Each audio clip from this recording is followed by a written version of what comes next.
get a second? Second. All in favor? Aye. Okay. Floor is yours, Jim. All right. Welcome, everybody, to the April 25th, 2019 meeting of the Vernon Hills Park District Board of Park Commissioners. I need a roll call, please. Commissioner Kessler, Here. Commissioner Robbins, Commissioner Moline, Commissioner Baloo, Yes. President Dorhoeffer. Okay, we have a quorum. Can we all rise for the Pledge of Allegiance? Allegiance to the flag of the United States of America and to the republic for which it stands, one nation, under God, indivisible, with liberty and justice for all. Okay, first item this evening is the omnibus vote agenda. Items under the omnibus vote agenda are considered routine and/or non-controversial and will be approved by one motion. If a separate vote on any one item is desired, it will be pulled from the omnibus vote agenda and voted on separately. Items under that omnibus vote agenda this evening are A, minutes of the regular board meeting of March 28, 2019, B, minutes of the closed session of March 28, 2019, and C, payables, Les Granger, and payroll through April 25th, 2019 in the amount of $603,341.98. Can I have a motion to approve? So moved. Second. Questions? Roll call. Commissioner Robbins, Yes. Commissioner Baloo, Yes. Commissioner Kessler. Yes. Next up is our welcome to visitors and guest public comment period. Seeing no great rest of the podium, we will move on. Then next up, I'd like to invite, what? You gonna let? Aaron Raftery. I know, that's what I got. Yeah, he's got I gotta say it. I'm reading. Let me finish. I want to invite Aaron Rafferty from Train to the podium for a solar power presentation. Okay, Aaron, it's all yours. All right, thank you. So I'm going to keep this pretty short. I've got good news. Well, actually, I think James already dropped the good news at the last board meeting, saying that we have locked in the Tier 1 incentives that we were shooting for. I do have, so I'm going to give you some updates tonight and then see if you have questions for me. But I think the updates can be pretty quick. The first page of the handout is really kind of self-serving, and on my part, just to let you know that we have been very actively working on this program since we last got together. I think the main point is that, can you guys see the screen or no? Looking at it. Working on it. I got it now. Okay, I'm good, thank you. Yeah, the key point is that we met all of our deadlines. All right, thank you. And we were able to secure the Tier 1 incentives that we were shooting for, and that we were really assuming in the financial analysis that we presented to you back in August or September. Yep. Before you go any further, Yep. for the viewing audience at home, Yep. could you quickly explain what a Tier 1 incentive is? Absolutely, yep. So the new solar incentive program that just launched at the end of January is structured in such a way that the incentives decrease over time. And there are 4 tiers or 4 levels of incentives.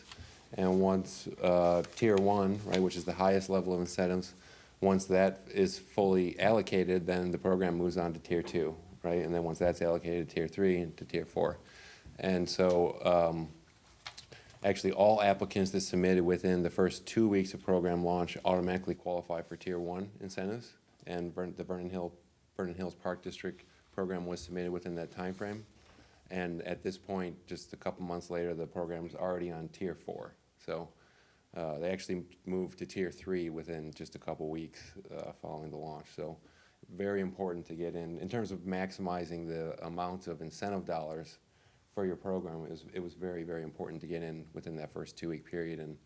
And thanks to a lot of support from James throughout the process, there's been a decent amount of work done to make that happen, and it's good news. Okay? Yep. Thank you. Yep, no problem.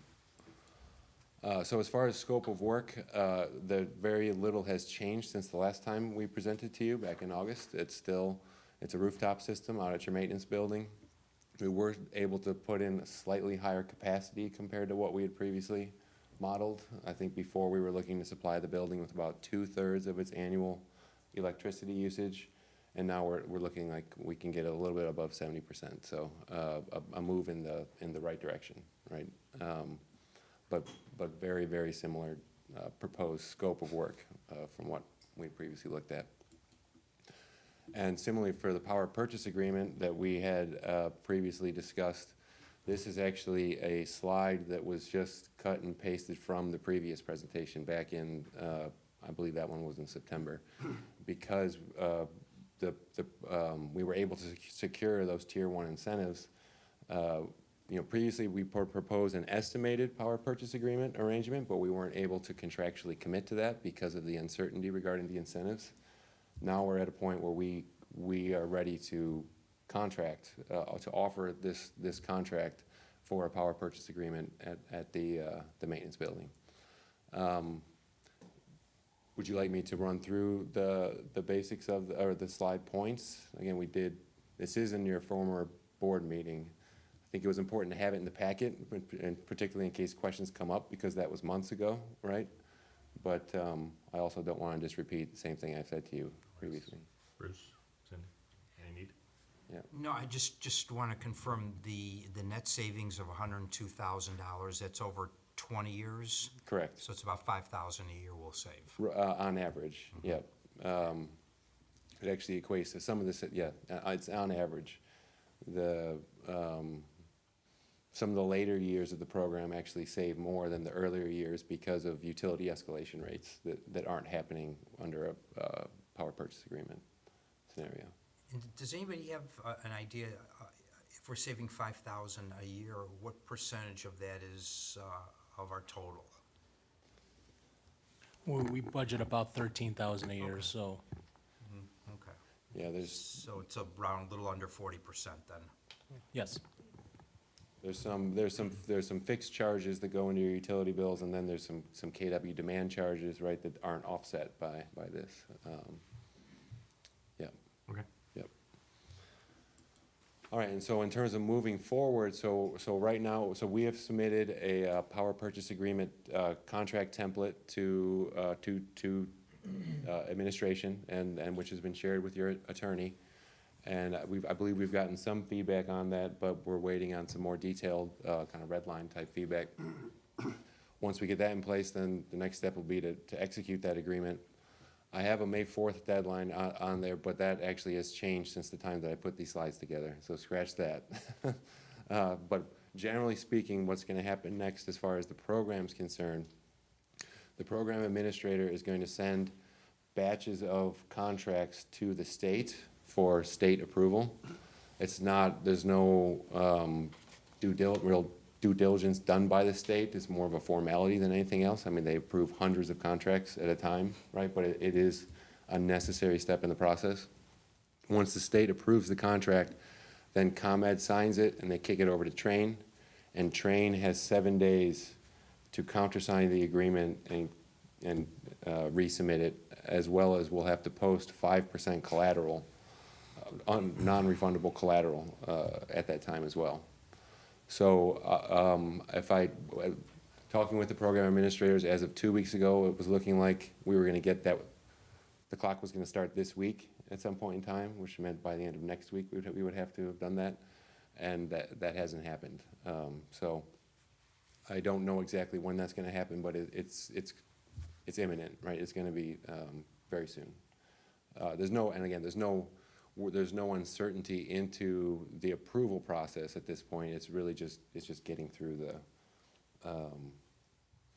that state process, right? Ideally, we'd have the power purchase agreement in place prior to Train needing to make that commitment to the state. But that ultimately is going to depend on our legal counsel, right? Mm-hmm. On both sides acting in a timely fashion. Good luck with that. Okay. And so They're attorneys. Yeah. That's what they do. I won't speak for them, but I'll speak for our attorney. We'll get it done All right. in a timely fashion. ours is internal. I mean, we'll move quickly too. So, Okay, yeah. there you go. It's probably going to partially depend on what your attorney sends back to us, right? But our power purchase agreement is very industry standard. So it's fine for individual attorneys to want to change certain things here and there, but I do not foresee that being a major issue. From there, moving forward, we've got about 2 months allocated for remaining kind of pre-construction items, right? So some remaining, we'll have to do some structural analysis out at the building. There'll be building permitting requirements, right? And then about 2-month construction duration planned. And both of those are conservative. This solar is relatively new in this area, so kind of wanted to, there could be a couple times, particularly in the permitting side, that maybe some things take a little longer than we'd expect. But looking at kind of a worst-case scenario of a commercial operation date, starting to energize your own power early September, hopefully sooner. You know, once you pull the trigger on something like this, then the earlier the better, because that's when you start saving money, right? So any questions on any of those items? I'll just ask a question. On the structural one, hasn't that already been determined? Not from a preliminary standpoint, absolutely. So, I mean, so our engineers have looked at the building, right? We've looked at the building drawings, and we have no concerns whatsoever as far as the structural integrity of the building. But what we are required to do a much more detailed, we'll have a third party come in and do a structural assessment and actually sign off on it, that the proposed mounting mechanism can be withstanded by the building. So that's typically that's not done until after contracts are in place. Okay. Yeah. I mean, because if that turns out that it's not, then the whole thing is It's a deal is breaker, done. yeah, exactly, So yeah. I guess I would have thought that would have been evaluated before you went through all of this. Well, yes, it's also, it's somewhat costly, to be It's honest. a cost, you know, to Yeah. have an engineer to come out and pay Yeah. that cost when you don't even know if you're gonna get the contract approved. Exactly. Okay. It's a yeah. lot of upfront costs that would be risky. Yeah. I can Okay. understand, Yeah. yeah. Okay. No, it makes sense. If it was something that our in-house engineering would have had red flagged, then we probably would have chosen to incur that cost, or I don't know what we would have done, but our in-house engineering don't see any issue with it, so, Okay. yeah, Thank you. yeah, no problem. It's a good question. Anything else? All right. Well, thank you very much for giving us our update, and Yeah. Thanks, we Aaron. look forward to you getting started. Yeah, thank you, appreciate it. Thanks. Okay, with that, next item is financial reports for the period ending March 31st, 2019. Marla, any changes, additions, subtractions? We are good. All right, very good. Thank you very much. Reports and communication, Executive Director Jeff Fujuru. Okay, thank you. Just an update on Century Park South. We're moving along quite well. We've got the asphalt work done. Did they actually, I didn't see, James, did they get the rest of the driveway finished yesterday? Yeah, all asphalt work is completed. Okay, great. And so at this point, you know, we're just doing some additional seed work out there, blowing some of that insulation down we've got some spots in the large area that are a little depressed that we've got to have some fill yet, and then we've got still to connect all the electric and plumbing, et cetera, in the restroom. We've got some truss work to do in the restroom. So our Parks Department is going to be working with Public Works, and they're going to lend a hand in some of, I'll just say, some of the kind of hard labor, rather than James has been entertaining some contract pricing on that outside, and it's pretty high for what we feel we're going to be able to do in-house and save some of that cost. So the project's moving along nicely. Will we have lush grass by the 4th of July? That's, I would. We're gonna be start, questionable. now that the asphalt path's down, we're gonna put the water wheel out there and just drain the lake and water probably 3 times a week, Okay, I'm just- depending depending on the I rain. mean, that's 4th of July is 6 weeks away. I'm aware of that. Yeah, so, We just added another 70 pounds of seed, and if this rain that we're supposed to get drives it down, we'll be looking good sometime next week. 10 weeks, yeah, 6 weeks, 10 Okay, weeks. yeah. fair enough, just asking. So, and then, just, next month at our May meeting, that's our annual, meeting with the park board, and so we have officer elections. So y'all need to be thinking about that, in terms of, you know, positions for president and vice president. I'm just following up on you should have all received a packet from me regarding just annual performance information that needs to be delivered to President Duerhofer. We've got the tentative budget that's been on our website, and then Jim, you'll make some kind of response to that for the general public too. I think that's in your script tonight, referencing that. James is going to give a little bit update under his report with Evergreen Lake. We've been working with Burke Engineering, and we've been had some light communication with the village as well on just some of the planned sediment removal for that particular project. We've got my executive work plan before you tonight that I would ask for board adoption on. The NRPA Congress this year is in late September in Baltimore. So if any of the commissioners, we have a scheduled May 13th, I believe, is when we need to know is our registration timeframe. We are really keeping our fingers crossed with the week before that we'll get some good news from NRPA on our gold medal application. So Cheryl is gonna bring home the gold this time. So, Yes, when's that notification? the notification for the That gold week medal, before, you just said the week before May what? 6th. May 6th, okay. So it's 1 week before Okay, I thought it was 1 week NRPA. before the Congress, I'm going, Yeah. that's a little late. So I would, if we get that good news, obviously I would strongly encourage our board to plan on attending the NRPA Congress if you haven't have that in your plans. The community survey, Jared Scheineman, he's met with our leadership team. I know he spoke with Commissioner Kessler, and we have a draft copy that was just delivered to us a couple days ago.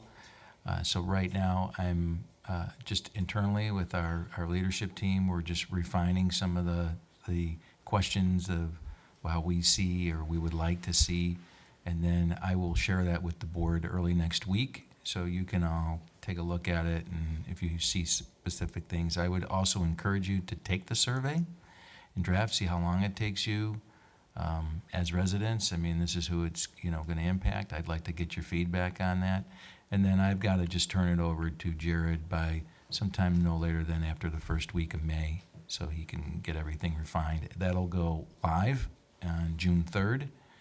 And then we have a expiration date of I think it's July 27th. So there's about 2 months in there that we will distribute that. It's all done online. And then I sent a note to you on May 6th, which is a Monday. The school district, Hawthorne School District 73, and I haven't got a commitment in terms of time. I know it's in the afternoon, and they want to invite all the park board members for a groundbreaking ceremony. I know some will be out of town, but if you can make that, please let me know. I've provided all of your names to the construction management team that'll be coordinating that effort. So just let me know if you can make it out there. Hopefully by early next week, I can give you a solid time on when they're going to do that particular groundbreaking ceremony. And then next week, Cheryl and Joe and Cassidy and I will be attending Parks Day. Cheryl and Cassidy will be managing the booth that we have there, and Joe and I will be plan on attending the actual workshop on Wednesday. That's it. That's all I have. Be happy to answer any questions. Questions for Jeff? Did I tell you that it's administrative assistant suite? Okay, just want to make sure. Okay. Don't forget. It's failed miserably. Okay, thank you. All right, next up, Finance and HR Superintendent, Marla DeSico. Good evening. I just have a few HR updates for you tonight. This is our big hiring season. We're in full swing. There are currently seasonal openings, so just for the summer, June, July, and August, for camp counselors, lifeguards, and pool attendants. We also have a number of year-round part-time positions available for babysitting attendants, building maintenance, swim coaches, fitness instructors, personal trainers, and before and after school instructors for our PALS program. So if anyone's interested in applying for any of these positions, they can go to our website, vhparkdistrict.org, and just click on the jobs tab, and you will go right to the information to apply. And I just also wanted to mention that Jessica provided violent intruder training for the Sullivan Center front desk and also the Lakeview Center front desk and fitness staff, and also updating our policy manual on this topic at the Family Aquatic Center. Any questions? Questions? Okay, thank you. Next, Recreation Superintendent, Tom Ritter. Good evening. Just want to start off by thanking our residents for coming out to our inaugural dragon egg hunt at Century Park Kids Castle this past weekend. The wind was probably 30, 40 miles an hour, and the eggs were flying all over the place. They weren't staying hidden very well, but kids are very adaptive, and they had a very nice time. There was 100 children with their families, and we look forward to doing it again in the future. Same goes to all of our families that joined us at our Hoppin' Holiday Hunt this past Saturday. It was a very nice day. Our PALS After School program for registration for 2019-20 began Tuesday for the general public, and we only have 10 spots left, and that is for morning care at Elementary South. But we still encourage everybody to get on waiting lists. There's a lot of people that reserve spots and their plans change, so there truly is an opportunity to still get in as we get closer to the school year. So apologize for the demand, but it's a good problem for us. Again, we encourage you to get on the waiting lists. This coming weekend is our Loop the Lakes 5K run and walk. Weather's not looking too promising, but runners do it through it all. So it should be chilly, but we expect somewhere near 200 participants. For those that, if this is televised in time, the family kite fly takes place immediately afterwards. There's a very good chance that will be canceled. We're expecting snow. I know it's a bad word this time of year. We will post it on our website and social media. We'll try and have that done by Friday. We are pleased to confirm that we will be doing Recycle-A-Rama again, which is a very well-received recycling event we do every year. A lot of people to thank for that. It will be on Saturday, May 18th from 9 to noon. And it will be in the east parking lot at Hawthorne Mall, just outside of where Sears used to be, along Milwaukee Avenue. Thank you to the mall for allowing us to host it there. Support from State Representative Daniel Dittich, who is providing the paper shredder, as well as the Village of Vernon Hills, Vernon Township, Swalco, and Advanced Disposal is helping coordinate the actual equipment for moving all the electronics. We will be also collecting latex. It is electronics primarily, but we'll be doing paper shredding. We'll be recycling latex paint. That's the only thing that has a cost. A quart of paint is $1, a gallon is $3.50, and a 5-gallon bucket is $10.50. We restrict the paper shredding to 2 banker boxes, because that does fill the truck quickly as well. And in addition, we'll be accepting hearing aids, eyeglasses, textiles, and shoes. For those that have chemical items, there will be a chemical collection over at the train station, at the metro station. We don't accept it at this collection, but it is taking place at the same time, just other side of town. June 8th will be our annual Kids Fishing Day. It takes place at Century Park from 9 to noon. We are accepting registration for that now. Thank you in advance to the Libertyville Fishing Club for continuing to provide their volunteer fishermen to teach these kids the fundamentals and safeties of fishing. We are pleased to announce, literally as of a couple hours ago, the lineup for our 9th annual Little Bear Rib Fest is official. Rib Fest will be on Friday and Saturday, August 16th and 17th. In this report, I've listed that our headliner for Friday will be the Blues Beatles. Pretty self-explanatory, traditional blues spin on Beatles music. This band is from Brazil. They have more than 200,000 Facebook fans, more than 20 million video views. Excellent band. It should be a great Friday night. Saturday night's headliner is going to be Kenny Neal. Kenny Neal has been rooted in blues music for his whole life. His dad was a well-known harmonica player. He's friends with Buddy Guy. Kenny played bass guitar for Buddy Guy when he was 17. So he's bringing some real good history to this show. Opening up for Kenny Neal will be someone we are bringing back from, I think it was 2 years ago, a local artist, Kevin Purcell and the Nightburners, more of a rock blues mix, and they really were well received, so we're really happy to bring them back. The full lineup will be listed very soon on our website. Again, we just got this list today finalized, so. We have preschool and little learners childcare graduations coming up in May here at the Sullivan Center. Marla touched on hiring of staff, lifeguards in particular, or something we always are looking for. And the only thing I wanted to add to my report that I forgot to mention is we're excited to announce a new program. We are calling it Food Truck Tuesdays. So once a month from June through September, we'll be having a food truck at a different park throughout Vernon Hills. And the only thing now is the most important thing. We're just trying to secure who that food vendor will be on each date. So more to come on that, but I can tell you the dates. It will be June 4th, July 2nd, August 6th, and September 10th. We'll be at Century Park Boat Docks will be our first stop in June. The July 2nd date will be at Lakeview Fitness in the parking lot. The August 6th date will be at Deer Path Park, and the September 10th date will be at the new Century Park South. So look for more on that. We think that's going to be a great event. The Park District does not obviously doing the food vendor will do that, but we're going to bring our Park District tent out. Some lunchtime activities, if people want to get some exercise, we'll bring out Bago and large-sized, Connect Four and things like that. You can play out Frisbees, just have some fun. So look for that this coming summer, and that's my report. Have any questions? Any questions for Tom? No? All right, thank you. Next, Park Superintendent James Kim. Good evening.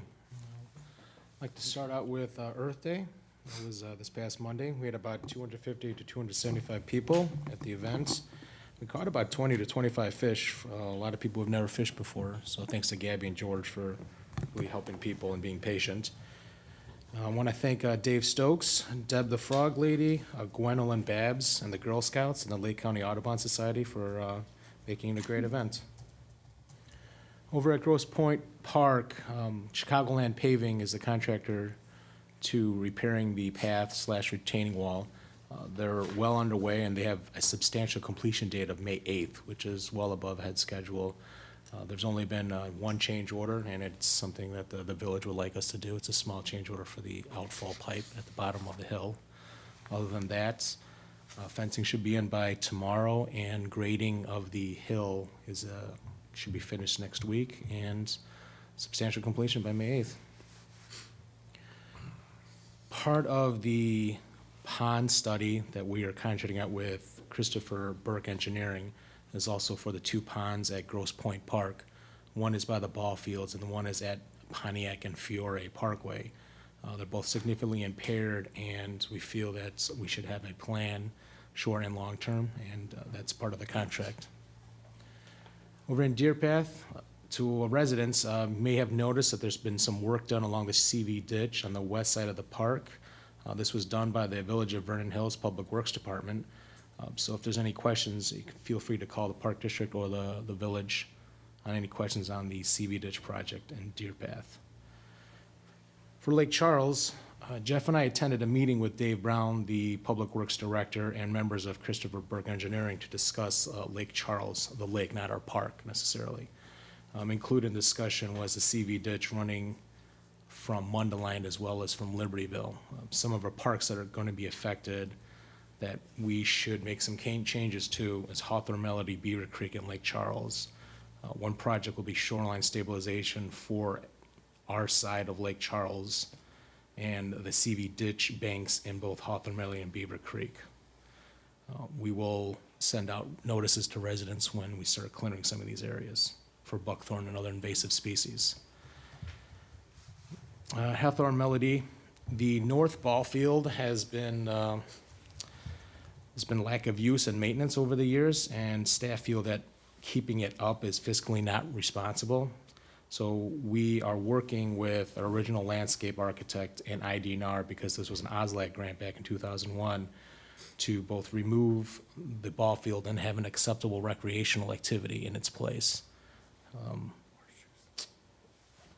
I'll leave that open to discussion. If anyone has any suggestions, either here or in the future. Horseshoes. Horseshoe. You'll be done quick. That's it. Any other No suggestions? maintenance. One suggestion we had was disc golf, just a small course, 4 to 5.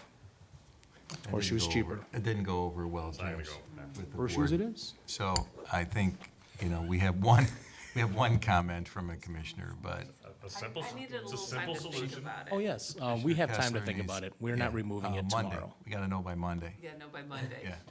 Give me a little If I time. give you time, it'll be July. We'll find out. Hey, No. If you have ideas, obviously for us, and it can be an amenity anywhere within the park. It does not correct? have to be It where the doesn't ball have to field be is. So necessarily in horseshoes we that- could put by the playground, yes. Yeah, It's a gotta be low-cost careful. alternative that would get you through the grant Speaking. process. Yes, it can. yeah. Just speak into the mics so that we can hear you guys. Yeah. Maybe they didn't want to hear that part. It's a Well- low-cost alternative. Yes, it is. Agreed. So I'll send something off to the board in my update next week and give you a couple weeks if you got some ideas or thoughts. And I think we're on that same parlay, Jim, where, if we don't have to do anything that's really extensive or expensive. In the interim, we want to make sure that you guys are supportive that we're going to remove that ball field and take that out, because we haven't done anything with it in how many years? Probably been 3 years. We've tried, the water doesn't drain. It's actually in a floodway, unlike the other ball field. There's a weird bump out where the floodway is. So it's doing its job. It's holding water from the residents. Okay. Okay. And last is just fish stocking in our lakes. Below is a list of fish stocking for this season, species count and locations. It's up on the website. Thank you, Cheryl. If there's anyone interested, Vernon Hills Park District ponds are IDNR. So if you want to fish, you need a license if you're over 16. And that concludes my report. If there's any questions. Anything for James? No. Okay, thank you. And next up, Marketing and Communications Manager Cheryl Boone. Good evening. Staff is currently working on programs and information for our fall program guide and our annual report. I wanted to let you know that we had our April 1st Family Aquatic Center season pass sale, and that resulted in 471 passes being sold for approximately $27,000. So that was a nice sale.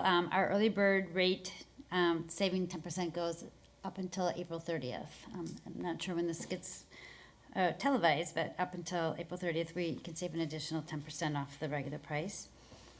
Currently, through April 28th, a few more days, there is a personal training special going on right now. 5 one-hour sessions for $199. You can purchase it in person or online. Lakeview has a few new stationary type print materials, I guess I'll call them. They have no cards that they've requested, so they can write some personal notes to members. So it's just a nice 4x6 card, glossy, with the Lakeview logo on it, and came with some envelopes. We also created a membership folder, so we are in the process of creating a really nice membership piece, or for people who are coming and want to know about Lakeview Fitness, is something they'll be handed as they go on a tour, and we should have that ready probably within a week or so. We're working on all the interior pieces for it. So it's really nice. Joy, you're going to talk about Mondays in May. Should I leave that for you? Oh, I guess I'll talk about it. We just had a meeting, and so we decided that at Lakeview, for the Mondays in May, the Monday dates in May, it's going to be free for anybody. You don't have to be a member. You don't have to show you're a resident. Just anybody can come in on Mondays, use the club, and just get a feel for it. They just thought that would be a good way to, you don't have to have a coupon. This is super easy. Just come on in and see what it's all about. And hopefully, people will want to go on tours, and that will lead to some new memberships. Cassie created a really, really sweet farmer's market logo. We do have a poster out there, I don't know if you noticed it. So that's gonna be the look of the farmer's market. And I actually found out today, and we jumped on it, the Daily Herald puts out a farmer's market publication on May 22nd. So we created an ad really quick, and we'll have a listing in there along all the other suburban farmers markets. So happy about that. Gold medal video, we haven't heard yet, but we don't want to wait until May 6th because that's not a lot of time. So we're working on a script, gathering all the videos and photos, and Ben is going to put it all together for us. So we're meeting tomorrow with Ben for our first meeting and just trying to see how we're all going to do it. But starting on that a little bit early, just because we have a good feel about it. So that's my report. Any questions for Cheryl? Thank you. All right, next up, Facility Manager Joseph Zimmerman. Good evening. Just a few statistics on the Lakeview Fitness membership. Active members as of the end of March, we had just a little over 2,600 compared to a little over 2,300 in the previous March. Our membership visits were 13,269. It was an improvement over last year's membership visits. Our personal training and group fitness were also up compared to last year. Some aquatic notes. Our spring lessons started this week. Registration numbers are looking pretty good for the sessions. The spring-summer season of Turtle Swim began April 1st, and the team numbers are about average. Handful of new members on the team, and there's been some movement within the programs, so kids moving up. Some other notes. As Cheryl mentioned, we have our personal training sale going on. We're adding 2 new TVs to the cardio room to provide additional channels for our members.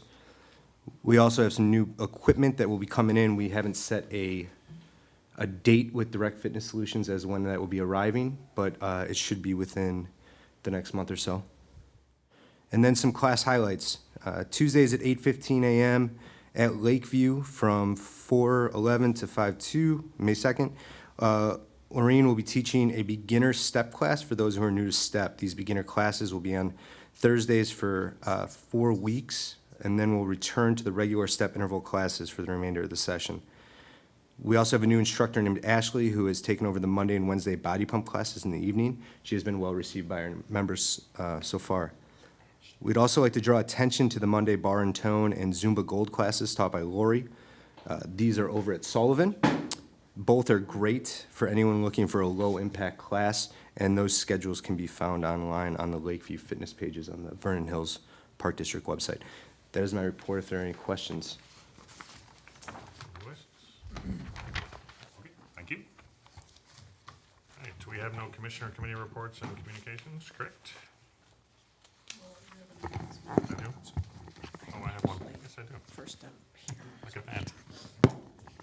All right, so I have to announce that the annual budget and appropriation hearing has been rescheduled from May 9th to May 10th. The hearing will take place at 8 a.m. right here in the Sullivan Community Center boardroom. So all those of you interested, get here early. All right. Board correspondence, we have none. Unfinished business, none. New business. Administrative Policy 2.50, Identity Protection Policy. Marlon, do you have an update? Yes, this was an ordinance that was approved by the board in 2011. The policy was part of the ordinance, and we're just bringing it to your attention tonight to let you know that we're now integrating this policy into our administrative policy manual. And then this is also part of a larger process that we annually distribute this information for training purposes to staff that handle this information. It's mostly about the protection of Social Security numbers, and that a notification is also given to any staff anytime that we do require the need of a Social Security number. So those are all the parts of the policy.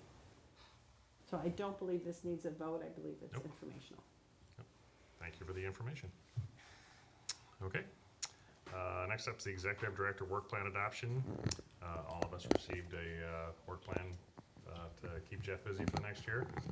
So with that, I need a motion to approve the 2019-2020 Executive Director Work Plan. So moved. Second. Roll call, please. Commissioner Baloo, Yes. Commissioner Kessler, Yes. Commissioner Robbins. Yes. All right, next is Resolution 3-19, a resolution authorizing the transfer of certain funds from the General Corporate Fund to the Capital Projects Fund pursuant to Section 5-1 of the Park District Code. I have a motion to approve Resolution 3-19. So moved. Second. Questions? Just want to know, what's the purpose of this?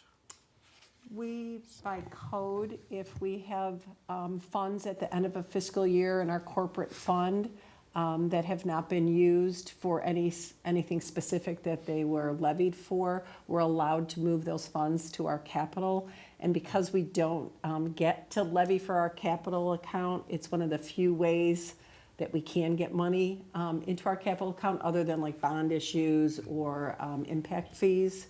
So it's a nice bonus when we have funds left over at the end of the year. Great, thank you. Okay. Roll call, please. Commissioner Kessler, Yes. Commissioner Robbins. Yes. Commissioner Baloo. Yes. Next is the Lakeview Fitness Grandfathered Policy Amendment. I need a motion to approve the amendment to the Lakeview Fitness Grandfathered Rate Policy. So moved. Second. Questions?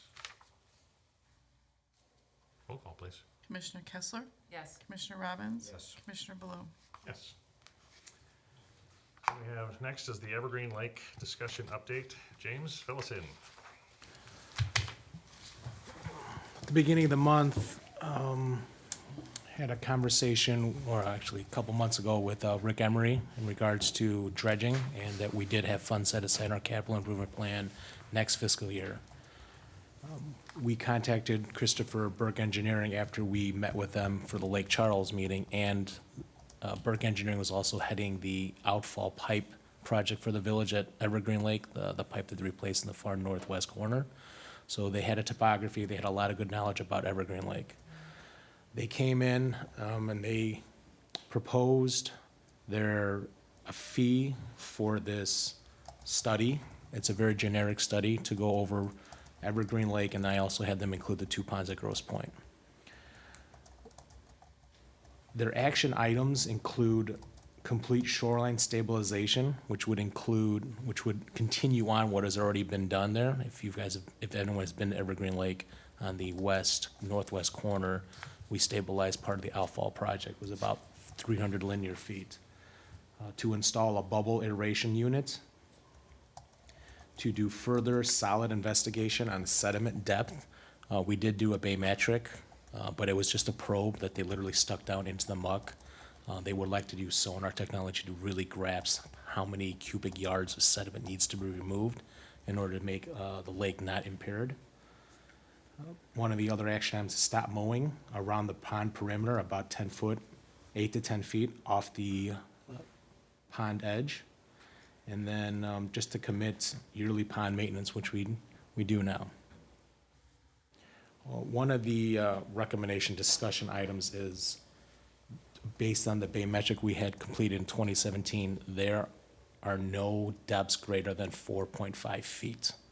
So in their eyes, we need to have a certain square footage area that needs to be at least 10 feet deep, so that our fish kills, which are now every 3 years, I'd say, doesn't happen. So the fish have somewhere to go in the middle of the summer, and they have somewhere to go in the winter.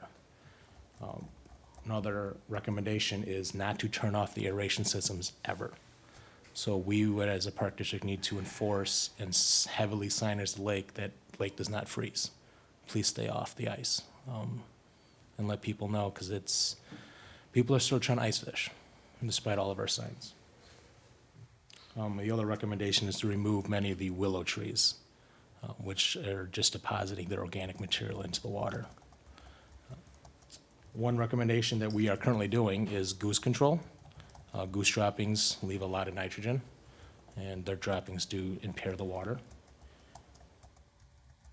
That's really all that we're doing right now, unfortunately. The fountain that is on the far south end is nice aesthetically, and we can continue to use that. I do have a quote from an aeration company. The bubblers can work within the voltage that's in the box, so that's a good news. So we could have both running at the same time. The fountain will be shut off in the winter, but the Underwater bubblers will not. Are there any questions right off the bat? Yes. Okay, This is a retention or detention pond, correct? correct. So why are we required to have fish in it? We are not. Fish So- will make the lake water healthier unless we are committed to dyeing it like some of the golf course ponds. Right, so my question is if we're gonna dig a really big hole for fish, that seems awfully cost prohibitive. It's also to pinpoint sediment that may settle there. So it's basically a sediment trap that we're building.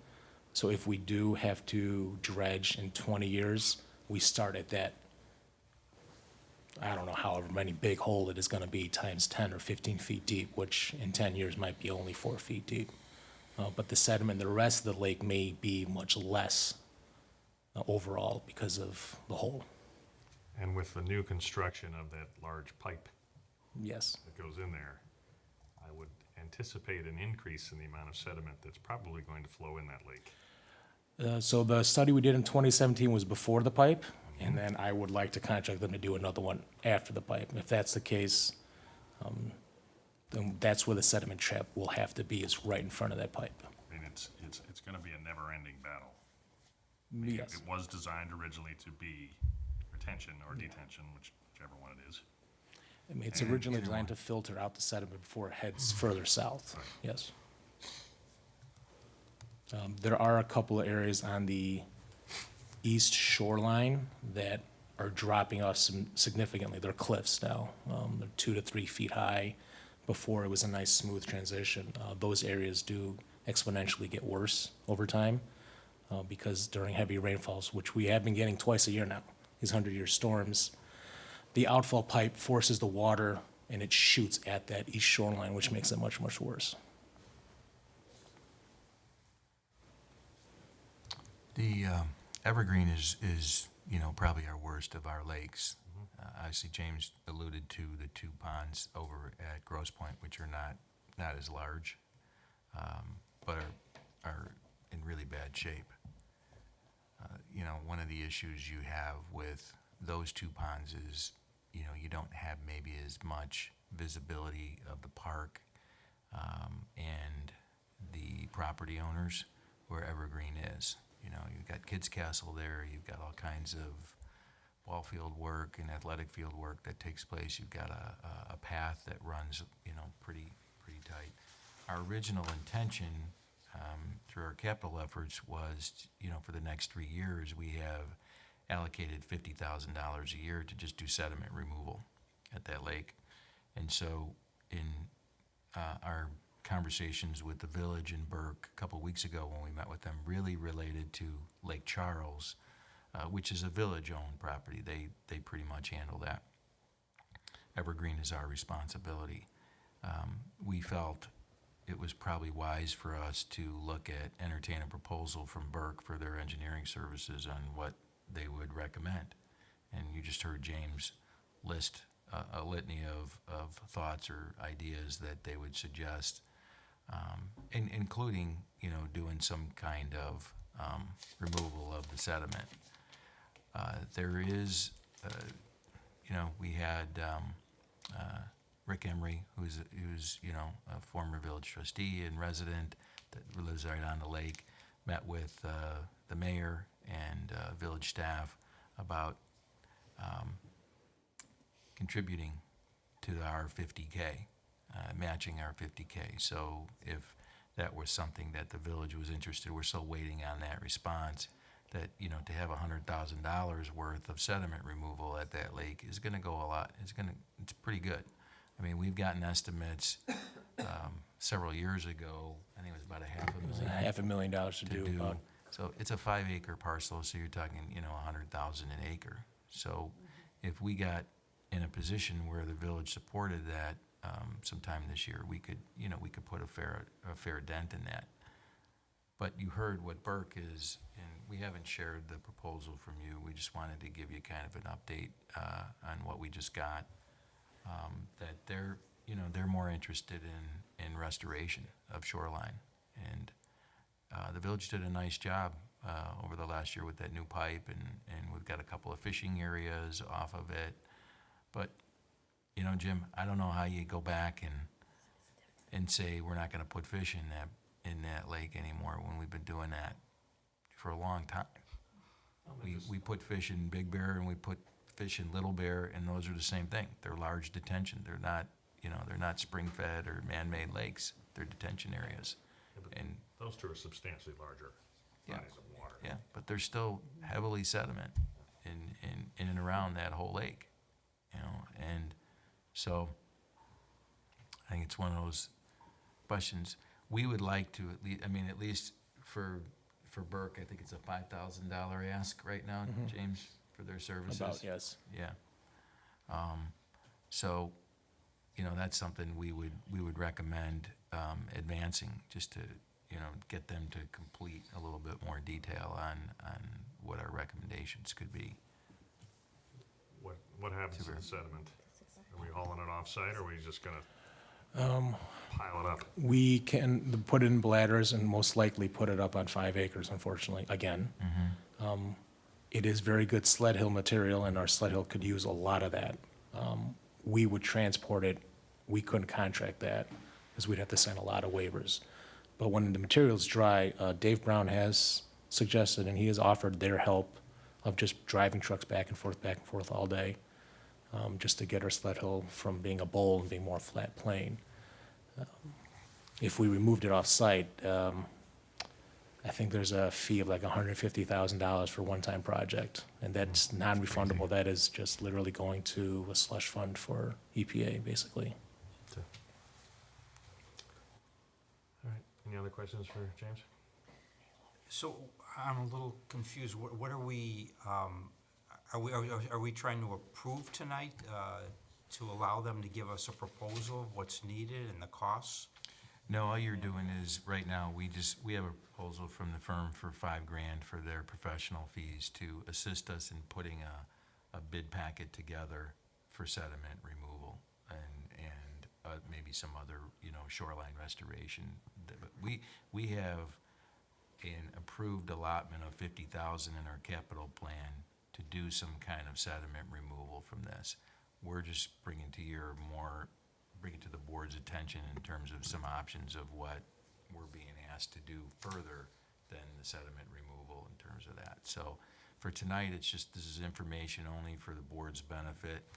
Certainly, we would just advance the recommendation, you know, on the 5K to get Burke going and assist us with this. If it's just, you know, if it's sediment removal, It's minimal cost on their end. It's really just coordinating, getting some permits, making sure that we're in compliance with. help us with vendor, you know, supplies that people would bid on the project. And at the end of the day, it's just, hey, we tell the vendor whether we have $50,000 or $100,000, how much cubic feet can you remove of sediment from this? And I think it's just gonna be an hourly thing. They're gonna say, well, for $50,000, we're gonna put 2 guys in the water with, they call them mucksuckers, or just large vacuums and pumps, and they just pump it out, and it's a time and material kind of thing. Is there any indication of all these different options that they're suggesting, the benefit to cost, to get a better idea of which of these options, if any, we should really seriously be considering based on the cost and the true benefit of it? I think James, that- let me just, if I might, Mhm. it might be better for us to bring Burke here to our May meeting. Yes. Invite them. Yeah, so Jed that- is scheduled. That way, hold off, and then if the board, we can ask those questions right to the consultant. That might be better for us, and then you can get, you know, kind Because of I'm not familiar with Sure. this at all, and you'll get a to little bit know. of an education, more so than, fair Well, enough, James? Yeah, Can we I do mean, that? if I may just say, he has told me that controlling the shoreline is probably what he would recommend first. Short-term dredging is great short-term, but I think the park district performed dredging in 2007 or 2006. Like six bladders up on 5 acres, and they spread it out there, and we're back here 13 years later, and we gotta do it all over again. Mhm. Okay. Okay. Okay. All right, thank you. Next is the WW Granger invoice payable. I need a motion to approve the WW Granger invoice payable in the amount of $275.04. So moved. Second, Roll call, Commissioner Kessler? yes. Commissioner Robbins? Yes. Commissioner Blue? if I must, yes. With that, Tom, Tom, you're not on the agenda. Before we After adjourned, us. I forgot to promote something, if I could. Last fall, we built 6 beautiful, beautiful new pickleball courts at Deer Path Park. And we were hoping to do some type of a grand opening just to encourage people to come out and try the sport. But it was pretty chilly by the time we were done, so we deferred till spring. So we have picked a date. So on Saturday, May 11th, from noon till 3, we have at least 2 ambassadors from the U.S. Pickleball Association that are going to come out, along with one of our local players. And we're going to invite all of our regulars to all attend and just expose people to the sport. We're going to provide paddles and rackets.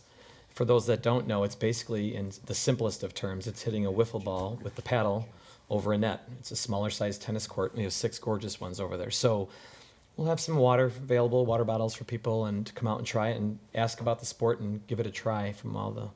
We have a pretty nice niche of players that play indoors here a few times a week at the Sullivan Center, and they're excited about these courts. So if you want to try something new, stop out on the 11th. Okay. Thank you. Great, thank you. Finally, commissioner comments. Commissioner Robbins, anything this evening? Not this evening. Commissioner Kessler? Nothing. I have nothing, so I will need a motion to adjourn. So moved. Second, Roll call. Commissioner Blue? Yes, Commissioner Robbins? Yes. Commissioner Kessler? yes. we are adjourned. Thank you, everyone.